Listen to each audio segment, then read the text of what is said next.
The house that nobody wanted. There was once a little house that stood on a hill. It was an old house, very old and very gray. It had gray doors and gray windows, gray walls and a gray fence. A little old man and a little old woman lived in this house, and they had lived there for a long time. The little old man and the little old woman didn't go out much, but one fine day they made up their minds to visit their friends. So they got into their little old car and rode away. They rode uphill and downhill, and then uphill and downhill again. And at last they saw the house of their friends. It was a little red house with white doors and windows, and all around it flowers and green things were growing. The little old man and the little old woman had a good time with their friends. Then they got into their little old car and went home. They rode uphill and downhill, then uphill and downhill again. And at last they came to their own house. "My," said the little old woman, "our house is very gray, isn't it?" "And there's nothing green to see when we look out," said the little old man. "Old man, let's sell this house," said the little old woman. "Then we can buy a pretty house." "With grass and flowers growing around it," said the little old man. So the little old man and the little old woman tried to sell their house. First a man came to look. "No," he said, "this house is too gray for me. I like a red house," and he went away.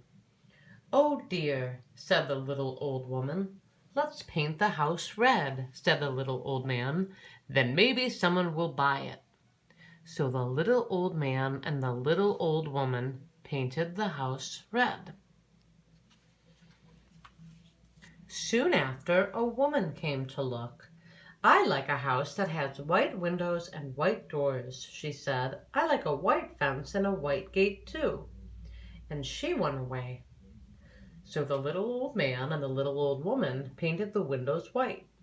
Then they painted the doors and the gate and the fences white too.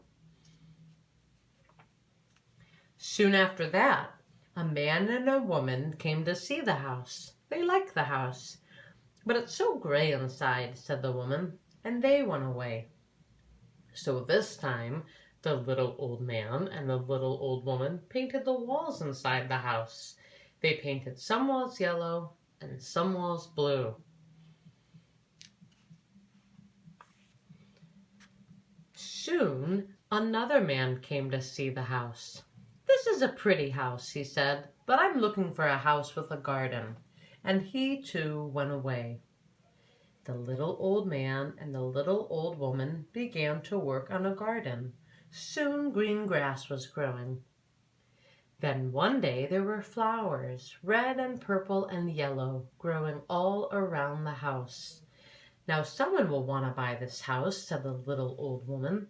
"Then at last we can buy the house we want." The little old man looked around. "Old woman," he said, "what kind of house do we want?" "Well," she said, "we want a pretty house." "Painted inside and out?" he asked. "Oh yes," said the little old woman. "With grass and flowers growing around it?" asked the little old man. "Oh yes," said the little old woman. The little old man laughed. "Look around, old woman," he told her. So the little old woman looked around. She saw a red house with white windows and doors, a white fence, and a white gate too. She saw grass and flowers growing. Inside the house she saw bright yellow and blue walls. "Well," she said, surprised, "this is a pretty house, isn't it?" "This is just the house we want," said the little old man. So the little old man and the little old woman went right on living in the little old house on the hill. only it wasn't a little gray house anymore.